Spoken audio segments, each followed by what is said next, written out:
Nuestro equipo está conformado por Cortés García, Cristian André, Cruz Gerson, García Rodríguez Kevin Said, Jerónima Olán Juana Inés, Guzmán Lagunes Ari Yair y su servidor Vázquez Hernández Jesús Antonio. Somos el equipo número 5 y vamos a presentar el último tema tomando en cuenta los últimos tres objetos que son el encapsulado, herencia y polimorfismo, del subtema elementos del modelado de objetos.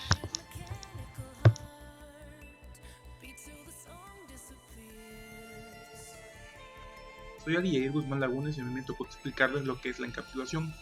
Como término sencillo tendríamos que es un principio dirigido a la programación orientada a objetos que consiste en ocultar detalles o datos de un objeto y exponer solo lo que se necesite. En la encapsulación se permite definir niveles de visibilidad para los elementos de la clase, objetos, etc. Estos niveles de visibilidad definen los derechos de acceso que tiene cada usuario que esté dentro del código para poder modificarlos o observarlos. Principalmente se usa lo que es el público, privado y protegido. Una vez explicado lo que es la encapsulación, toca hablar del enmascaramiento de la información. Esto se ve presente en muchos lenguajes de programación orientados a objetos, ya que las clases, los atributos y los métodos tienen niveles de accesibilidad que nos ayudan a indicar qué circunstancias se pueden acceder a los datos de los elementos. Principalmente los usuarios de una clase no tienen por qué saber cómo se estructuran los datos de objeto. Esto nos hace entender que para poder llegar a estos datos tienen que tener ciertas funciones definidas para modificarlos, ya que no todo puede ser modificado al mismo nivel con todos los usuarios. Puesto que el encapsulado es un mecanismo para reunir datos y métodos dentro de una estructura de la implementación de objetos, esta consta de 4 niveles de visibilidad. El primero, que es la visibilidad por defecto, que no se cuenta con ningún tipo de modificación visual. La segunda, que es visibilidad pública, es de las primeras y más débiles protecciones que existen, por no decir que nula su protección, puesto que todos pueden entrar y observar lo que tienen. Nivel 3, visibilidad protegida. Esta principalmente da acceso simplemente o solamente a las derivadas de la misma clase o los miembros de la clase principal. Esto ya no importa si están definidas en un paquete diferente o en el mismo paquete. Y por último, visibilidad privada. El acceso a los datos limita los métodos de la propia clase. Este nivel es el más alto de protección. ¿A qué se refiere? El acceso simplemente se basa en su clase, no puede ser aceptada por otro o vista por subclases, sino solo la principal. Aplicando encapsulamiento a nuestra clase Pikachu. El encapsulamiento se refiere a la capacidad de una clase para ocultar sus detalles internos de implementación y proporcionar una interfaz pública y segura para interactuar con los atributos y métodos de mi clase, en este caso la clase Pikachu. Palabras más, palabras menos, lo que queremos es evitar que una vez creado nuestro objeto se manipulen tanto nuestros atributos como los métodos de manera errónea, por ejemplo modificando el tipo y haciendo que Pikachu se vuelva un Pokémon de fuego, algo que no sería muy lógico en nuestro desarrollo. Para especificar que ninguno de sus atributos puede ser modificado directamente, utilizamos esta convención, donde le agregamos un guión al piso al inicio de nuestras variables. Por ejemplo, en Python, si una vez creado el objeto, ves que el atributo modificar tiene un guión al piso, no deberías modificarlo, dado que eso puede afectar el funcionamiento. Hola, mi nombre es Cristian André Cortés García y voy a hablar de cómo elegir el nivel de visibilidad de los diferentes elementos de una clase. Más que nada, la verdadera dificultad radica en determinar el nivel de visibilidad adecuado para los elementos diferentes de la clase. En general, siempre es aconsejable tratar de proteger el código al máximo del mundo exterior y por tanto definir el mínimo nivel de accesibilidad posible. ¿Por qué se hace esto? Más que nada porque si las personas o en este caso el usuario puede interactuar con lo que viene siendo el código, puede llegar a un punto en que pueda corromperlo o alterarlo. Esto pues puede provocar algunos fallos o que no trabaje correctamente. A continuación será necesario considerar el nivel de sensibilidad de cada elemento y el impacto de cada nivel de acceso con el elemento puede tener sobre el resto de una clase, al tiempo que se identifican los diversos otros elementos que necesitan acceder a este elemento para funcionar. Como comentaba, si esto no se hace correctamente, algunos elementos pueden interferir en lo que viene siendo el código y pueden tener un mal funcionamiento.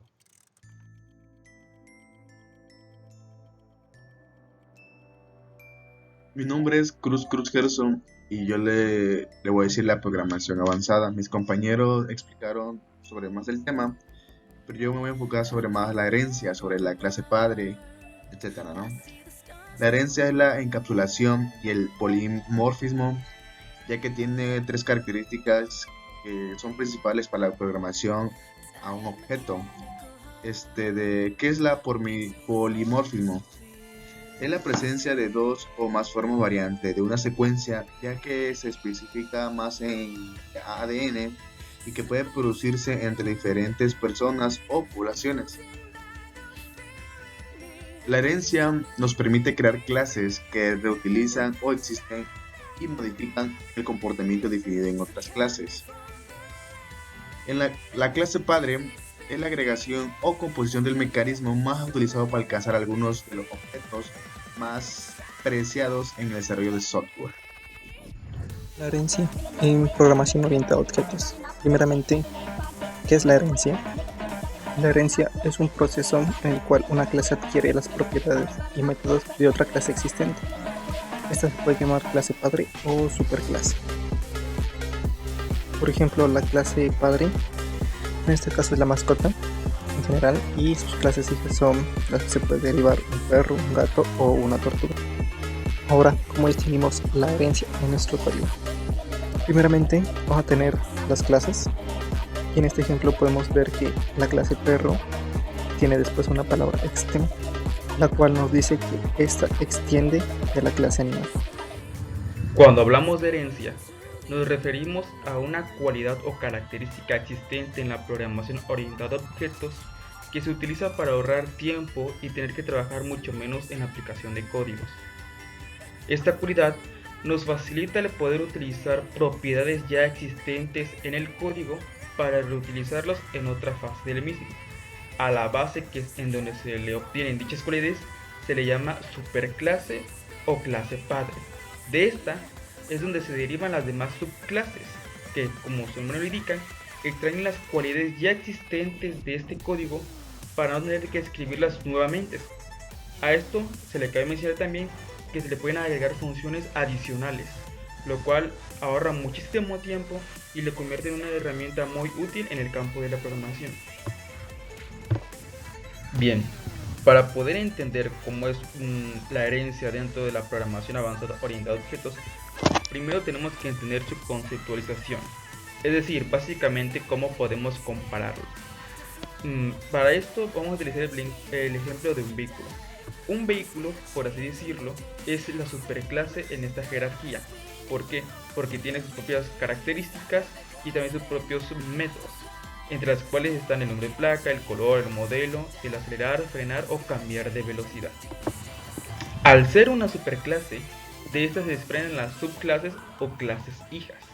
Por ejemplo, podemos catalogar al automóvil, al camión y a la motocicleta como subclases. ¿Por qué? Porque los tres son considerados un vehículo y pueden aplicarse las cualidades que los determinan como un vehículo.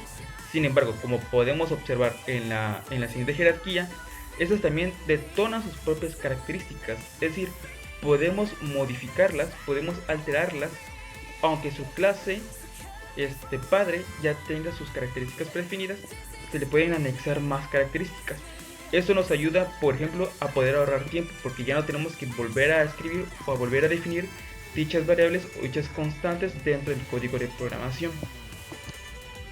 Bien, una vez que entendemos el concepto o la conceptualización de lo que es una herencia, podemos ir con un ejemplo breve o meramente demostrativo de cómo se aplica o cómo se puede observar en un código en Python. En este caso tenemos la superclase de usuario. Después se desglosan sus características, como lo son el nombre y los apellidos. Es meramente ilustrativo. Como podemos ver, se definen tanto el nombre y el apellido y se guardan dentro de las variables para después imprimirlas.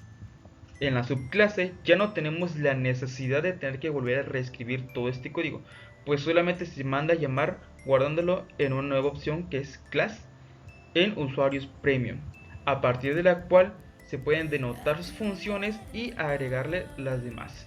Se le pueden atribuir otros atributos a dicho código y se le pueden ayudar más funcionalidades.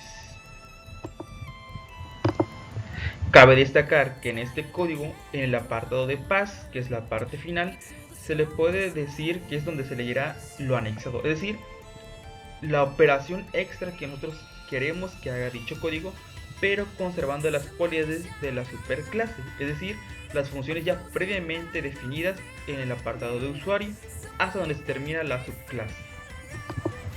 Esto es sumamente importante porque, como ya hemos mencionado a lo largo de esta presentación, nos ayuda a poder ahorrar tiempo, ya que no tenemos que escribir de nuevo todas las cualidades, sino que simplemente mandarlas a llamar, por así decirlo, y agregar las nuevas cualidades que deseemos modificar o anexar en el código.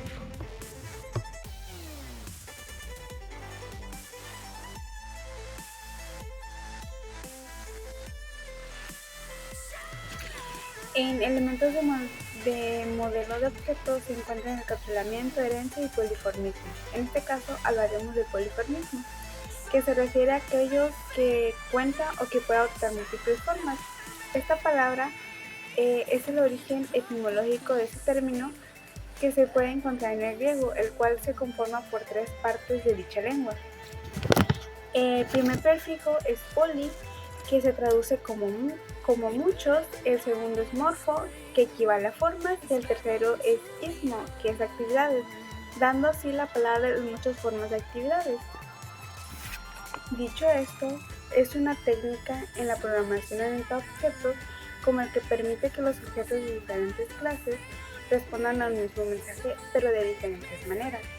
Esto significa que el mismo método puede tener diferentes comportamientos según la clase de objetos que lo pueda recibir, permitiendo así crear una jerarquía de clases relacionadas que comparten de manera diferente, pero que comparten una interfaz en común, haciendo que el código pues comparta más bien que sea más fácil de mantener y actualizar, ya que así se puede agregar pues una nueva clase sin tener que afectar al código ya existente. Polimorfismo ad hoc, polimorfismo paramétrico y polimorfismo de subtipos.